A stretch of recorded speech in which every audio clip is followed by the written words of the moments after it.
Friends, welcome back to my channel. ಇವತ್ತು ನಾವು ಒಂದು ತುಳುನಾಡಿನ ಸಾಂಪ್ರದಾಯಿಕ ಅಡುಗೆಯನ್ನು ಮಾಡುವ ಬಸಳೆ ಪುಂಡಿ ಅಂತ ಹೇಳಿ. ಪುಂಡಿ ಅಂದ್ರೆ ಕಡುಬು ಅಂತ ಅರ್ಥ. ಸೊ ಇಲ್ಲಿ ನಮ್ಗೆ ಮನೆ ಹತ್ರದವರು ಬಸಳೆ ತಂದು ಕೊಟ್ಟಿದ್ರು. ಸೊ ಹಾಗೆ ಬಸಳೆ ಪುಂಡಿ ಮಾಡುವ ಅಂತ ಆಯ್ತು. ಸೊ ಮೊದಲಿಗೆ ನಾವು ಈ ತರ ಎಲೆಗಳನ್ನೆಲ್ಲ ಕಿವುಚಿ ತೆಗಿಬೇಕು. ಕಿವುಚಿ ತೆಗಿಬೇಕಿದ್ರೆ ನೋಡ್ಬೇಕಂದ್ರೆ ಕೆಲವೊಂದ್ಸಲ ಅದರಲ್ಲಿ ಹುಳ ಎಲ್ಲ ಇರ್ತದೆ. ಹುಳ ಇದ್ದದನ್ನೆಲ್ಲ ನಾವು ಬಿಸಾಡ್ಬಹುದು. ಸೊ ಅದಾದ ನಂತರ ಈ ತರ ಚಿಕ್ಕದಾಗಿ ಕಟ್ ಮಾಡಿ ಒಂದು ಪಾತ್ರದಲ್ಲಿ ಸ್ವಲ್ಪ ನೀರು ಇಟ್ಕೊಂಡ್ರೆ ಈ ತರ ಕಟ್ ಮಾಡಿ ಹಾಕೋಬಹುದು. ಇದರಲ್ಲಿ ಸ್ವಲ್ಪ ದೊಡ್ಡ ದೊಡ್ಡ ಎಲೆಗಳೆಲ್ಲ ಇತ್ತು. ಮತ್ತೆ ಇದು ಒಂದು ಡಿಫ್ರೆಂಟ್ ಟೈಪ್ ಬಸಳೆ, ಯಾಕಂದ್ರೆ ಅದರ ದಂಡಿದೆ ಅಲ್ವಾ, ಅದು ಒಂಥರ ಮೆರೂನ್ ಕಲರ್. ನಾರ್ಮಲಿ ಏನಂದ್ರೆ ಗ್ರೀನ್ ಕಲರ್ ಅಲ್ಲಿ ಇರ್ತದೆ, ಇದೊಂದು ಸ್ವಲ್ಪ ಡಿಫ್ರೆಂಟ್. ಸೊ ಇನ್ನು ಇದರದ್ದು ದಂಡನ್ನು ಕೂಡ ಇದೇ ತರ ಕಟ್ ಮಾಡಿ ಹೀಗೆ ನಾವು ನೀರಲ್ಲಿ ಹಾಕೋಬಹುದು. ನಾವು ನಾರ್ಮಲಿ ನುಗ್ಗೆಕಾಯಿನೆಲ್ಲ ಕಟ್ ಮಾಡ್ತೇವಲ್ಲ, ಸೊ ಅದೇ ತರ ಅಷ್ಟೇ ಉದ್ದಕ್ಕೆ ಕಟ್ ಮಾಡಿ ಹಾಕೊಂಡ್ರೆ ಸಾಕು. ಇನ್ನಿದನ್ನು ಚೆನ್ನಾಗಿ ವಾಶ್ ಮಾಡಿಕೊಂಡು ಒಂದು ಪಾತ್ರದಲ್ಲಿ ಹಾಕೋಬೇಕು. ನಾವಿಲ್ಲಿ ಮಣ್ಣಿನ ಮಡಿಕೆ ತಗೊಂಡಿದ್ದೇವೆ. ಮಣ್ಣಿನ ಮಡಿಕೆಯಲ್ಲಿ ಮಾಡಿದ್ರೆ ತುಂಬಾ ಚಂದ ಆಗುತ್ತೆ, ಅದರದ್ದು ಟೇಸ್ಟ್ ಸ್ವಲ್ಪ ಡಿಫ್ರೆಂಟೇ ಇರುತ್ತೆ. ಸೊ ಹಾಗೆ ನಾವು ಒಲೆಯಲ್ಲಿ ಕೂಡ ಮಾಡ್ತಾ ಇರೋದು ಇವತ್ತು. ಸೊ ಹೀಗೆ ಎಲ್ಲ ಚೆನ್ನಾಗಿ ತೊಳೆದು ಹಾಕೋಬೇಕು. ಅದಾದ ನಂತರ ಅದಕ್ಕೆ ಸ್ವಲ್ಪ ನೀರು ಹಾಕಿ, ಒಂದು ಅರ್ಧದಷ್ಟು ನೀರು ಹಾಕಿ ಅದನ್ನು ಬೇಯಿಸ್ಲಿಕ್ಕೆ ಇಡಬೇಕು. ಇನ್ನು ಪುಂಡಿ ಮಾಡಲಿಕ್ಕೆ ಇಲ್ಲಿ 1 ಕಪ್ನಷ್ಟು ಬೆಳ್ತಿಗೆ ಅಕ್ಕಿಯನ್ನು 3 to 4 hours ನೆನೆ ಹಾಕಿ ಅದನ್ನು ಗ್ರೈಂಡ್ ಮಾಡ್ಕೋಬೇಕು. ಸೊ ಇಲ್ಲಿ ನಾನು ಜಾರಿಗೆ ಅಕ್ಕಿಯನ್ನು ಹಾಕೊಳ್ತಾ ಇದ್ದೇನೆ. ಹಾಗೆ ಬೆಳ್ತಿಗೆ ಅಕ್ಕಿ ಹಾಕಿರೋದ್ರಿಂದ ಅದು ಸ್ವಲ್ಪ ಗಟ್ಟಿ ಆಗುತ್ತೆ. ಅದಕ್ಕೋಸ್ಕರ ಇಲ್ಲಿ 1/4 ಭಾಗದಷ್ಟು ತೆಂಗಿನ ತುರಿಯನ್ನು ಕೂಡ ಆಡ್ ಮಾಡ್ಕೊಳ್ತಾ ಇದ್ದೇವೆ. ಹಾಗೆಯೇ ಅದಕ್ಕೆ ರುಚಿಗೆ ತಕ್ಕಷ್ಟು ಉಪ್ಪು ಮತ್ತೆ ಸ್ವಲ್ಪ ನೀರು, ಎಷ್ಟು ಕಡಲಿಕ್ಕೆ ಎಷ್ಟು ನೀರು ಬೇಕು ಅಷ್ಟು ಹಾಕಿ ಚೆನ್ನಾಗಿ ನೈಸ್ ಆಗಿ ರುಬ್ಕೋಬೇಕು. ಇನ್ನು ಒಂದು ಪಾತ್ರಕ್ಕೆ ಸ್ವಲ್ಪ ಎಣ್ಣೆ ಹಾಕಿ ಅದು ಫುಲ್ ಪಾತ್ರಕ್ಕೆ ಸವರ್ಕೊಂಡ ನಂತರ ಅದಕ್ಕೆ ನಮ್ಮ ಹಿಟ್ಟನ್ನು ಹಾಕೋಬಹುದು. ಇನ್ನು ಇದು ದೋಸೆ ಕನ್ಸಿಸ್ಟೆನ್ಸಿ, ನೀರ್ ದೋಸೆ ಕನ್ಸಿಸ್ಟೆನ್ಸಿ ಇದೆ ಅಲ್ವಾ, ಅಷ್ಟು ನಾವು ನೀರು ಮಾಡ್ಕೊಳ್ಬೇಕು, ಇಲ್ಲಾಂದ್ರೆ ಅದು ಮತ್ತೆ ಬೇಯುವುದಿಲ್ಲ.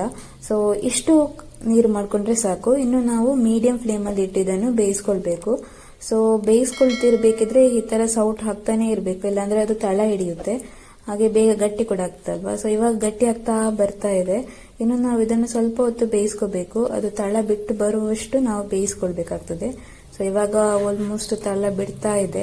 ಇನ್ನು ನಾವು ಇದನ್ನು ಒಂದು ಪಾತ್ರಕ್ಕೆ ಟ್ರಾನ್ಸ್ಫರ್ ಮಾಡಿ ಸ್ವಲ್ಪ ಆರಿದ ನಂತರ ಅದರದ್ದು ಉಂಡೆ ಮಾಡ್ಕೋಬಹುದು.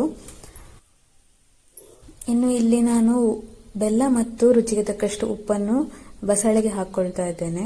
ಇಲ್ಲಿ ನಾನು 2 to 3 ಟೇಬಲ್ ಸ್ಪೂನ್ ಅಷ್ಟು ಉಪ್ಪು ಹಾಕಿದ್ದೇನೆ. ಇವಾಗಲೇ ಹಾಕೊಂಡ್ರೆ ಆಮೇಲೆ ಮಸಾಲ ಹಾಕಿದ ನಂತರ ಹಾಕೋಬೇಕಾಗಿರೋದಿಲ್ಲ. ಸೊ ಬೇಕಿದ್ರೆ ಆಮೇಲೆ ನೋಡ್ಕೊಂಡು ಹಾಕೋಬಹುದು. ಇನ್ನು ನಾವಿಲ್ಲಿ ಪುಂಡಿ ಮಾಡುವ. ಸೊ ಈ ತರ ಸ್ವಲ್ಪ ಸ್ವಲ್ಪ ಹಿಟ್ಟನ್ನು ತಕೊಂಡು ಹೀಗೆ ರೌಂಡ್ ರೌಂಡ್ ಮಾಡಿ ಚಿಕ್ಕ ಚಿಕ್ಕ ಉಂಡೆಗಳನ್ನಾಗಿ ಮಾಡಿ ತೆಗೆದಿಟ್ಕೋಬೇಕು. ಅದಾದ ನಂತರ ಇದನ್ನು ನಾವು ಬೇಯಿಸ್ಕೋಬಹುದು. ಕೆಲವೊಂದ್ಸಲ ಹೀಗೆ ಉಂಡೆ ಮಾಡಬೇಕಿದ್ರೆ ಕೈಗೆ ಅಂಟುತ್ತೆ, ಆವಾಗ ನಾವು ಸ್ವಲ್ಪ ಎಣ್ಣೆಯನ್ನು ಕೈಗೆ ಉಜ್ಜಿಕೊಂಡು ಅನಂತರ ಉಂಡೆಯನ್ನು ಮಾಡ್ಕೋಬಹುದು. ಇಲ್ಲಿ ನಮ್ಮ ಪುಂಡಿ ಎಲ್ಲ ರೆಡಿ ಆಯಿತು. ಇನ್ನು ಇದನ್ನು ನಾವು ಬಸಳೆ ಜೊತೆ ಹಾಕಿ ಚೆನ್ನಾಗಿ ಬೇಯಿಸ್ಕೋಬೇಕು. ಇದರ ಪುಂಡಿ ಎಲ್ಲ ಹಾಕಿದ ನಂತರ ಒಂದ್ಸಲ ಹೀಗೆ ಸೌಟ್ ಹಾಕಿ ಅನಂತರ ನಾವು ಮುಚ್ಚಳ ಮುಚ್ಚಿ ಇದನ್ನು ಚೆನ್ನಾಗಿ ಬೇಯಿಸ್ಕೋಬೇಕು.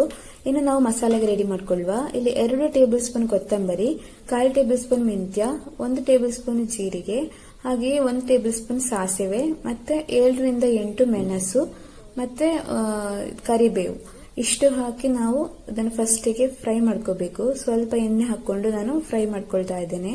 ಸಣ್ಣ ಉರಿಯಲ್ಲಿ ಇಟ್ಕೊಂಡು ನಾವು ಇದನ್ನೆಲ್ಲವನ್ನು ಫ್ರೈ ಮಾಡ್ಕೋಬೇಕು, ಕಪ್ಪಾಗ್ಲಿಕ್ಕೆಲ್ಲ ಬಿಡಬಾರ್ದು. ಸೊ ಈ ತರ ಸ್ವಲ್ಪ ಫ್ರೈ ಆದ ನಂತರ ಮೆಣಸೆಲ್ಲ ಸ್ವಲ್ಪ ಉಬ್ಬಿ ಬರ್ತದೆ, ಅಷ್ಟರಲ್ಲಿ ನಾವು ಕರಿಬೇವನ್ನು ಸಹ ಹಾಕಿ ಚೆನ್ನಾಗಿ ಫ್ರೈ ಮಾಡ್ಕೋಬೇಕು. ಇದು ಫ್ರೈ ಎಲ್ಲ ಆದ ನಂತರ ನಾವು ಇದನ್ನು ಸ್ವಲ್ಪ ಹೊತ್ತು ತಣಿಲಿಕ್ಕೆ ಬಿಟ್ಟು ಆಮೇಲೆ ರುಬ್ಕೋಬಹುದು.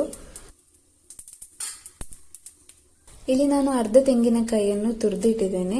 ಇನ್ನು ಇದಕ್ಕೆ ಒಂದು ಚಿಕ್ಕ ಹುಳಿ ಮತ್ತೆ ನಾವು ಆಗ ಮಾಡಿಟ್ಕೊಂಡಿರುವಂತಹ ಮಸಾಲ, ಇದನ್ನು ಮತ್ತೆ ಸ್ವಲ್ಪ ನೀರು ಹಾಕಿ ಚೆನ್ನಾಗಿ ನೈಸ್ ಆಗಿ ರುಬ್ಕೋಬೇಕು. ನಾವು ನಾರ್ಮಲ್ ಸಾಂಬಾರಿಗೆ ರುಬ್ತೇವಲ್ಲ, ಅಷ್ಟು ನೈಸ್ ಆದ್ರೆ ಸಾಕಾಗುತ್ತೆ. ಇದಿವಾಗ ರುಬ್ಬಿ ಆಯ್ತು. ಇನ್ನು ಇದನ್ನು ನಾವು ನಮ್ಮ ಬಸಳೆಗೆ ಸೇರಿಸ್ಕೊಳ್ಳುವ. ಇದಿವಾಗ ಬೆಂದಿದೆ ಕೂಡ.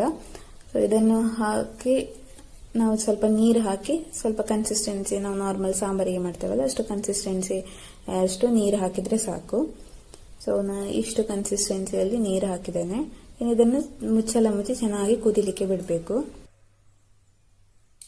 ಇದಿವಾಗ ಕುದಿತಾ ಇದೆ. ಮಧ್ಯದಲ್ಲಿ 1-2 ಸಲ ಸೌಟ್ ಹಾಕಿ ಮಗಿಸ್ಬೇಕು, ಇಲ್ಲಾಂದ್ರೆ ಕೆಲವೊಂದ್ಸಲ ತಳ ಹಿಡಿಯುವ ಚಾನ್ಸಸ್ ಇರುತ್ತೆ. ಇಲ್ಲಿಗ ನಮ್ದು ಆಲ್ಮೋಸ್ಟ್ ಕರಿ ರೆಡಿ ಆಗ್ತಾ ಬಂತು. ಇನ್ನು ಇದನ್ನು ನಾವು ಇಳಿಸ್ಕೋಬಹುದು. ಇನ್ನಿದಕ್ಕೆ ಒಂದು ಒಗ್ಗರಣೆ ಹಾಕಿದ್ರೆ ನಮ್ಮ ಬಸಳೆ ಪುಂಡಿ ರೆಡಿ. ಇದು ನಾನು ನಾರ್ಮಲ್ ಒಗ್ಗರಣೆ ಹಾಕಿದ್ದು, ಮೆಣಸು, ಸಾಸಿವೆ ಮತ್ತೆ ಕರಿಬೇವು ಹಾಕಿ ಒಂದು ಒಗ್ಗರಣೆ ಹಾಕಿ ಚೆನ್ನಾಗಿ ಮಿಕ್ಸ್ ಮಾಡಿಕೊಂಡ್ರೆ ಬಸಳೆ ಪುಂಡಿ ರೆಡಿ. ಹಿಂದಿನ ಕಾಲದಲ್ಲಿ ಈ ಅಡುಗೆಯನ್ನು ತುಂಬಾನೇ ಮಾಡ್ತಾ ಇದ್ರಂತೆ, ತುಂಬಾ ಟೇಸ್ಟಿಯಾಗಿ ಕೂಡ ಇರ್ತದೆ ತಿನ್ಲಿಕ್ಕೆ. ಐ ಹೋಪ್ ನಿಮ್ಗೆ ಈ ವಿಡಿಯೋ ಇಷ್ಟ ಆಯ್ತು ಅನ್ಕೊಳ್ತೇನೆ. ನಿಮ್ಗೆ ಈ ವಿಡಿಯೋ ಇಷ್ಟ ಆದಲ್ಲಿ please do like, share and comment, ಹಾಗೆ ಸಪೋರ್ಟ್ ಅಸ್. ಬಾಯ್ ಬಾಯ್.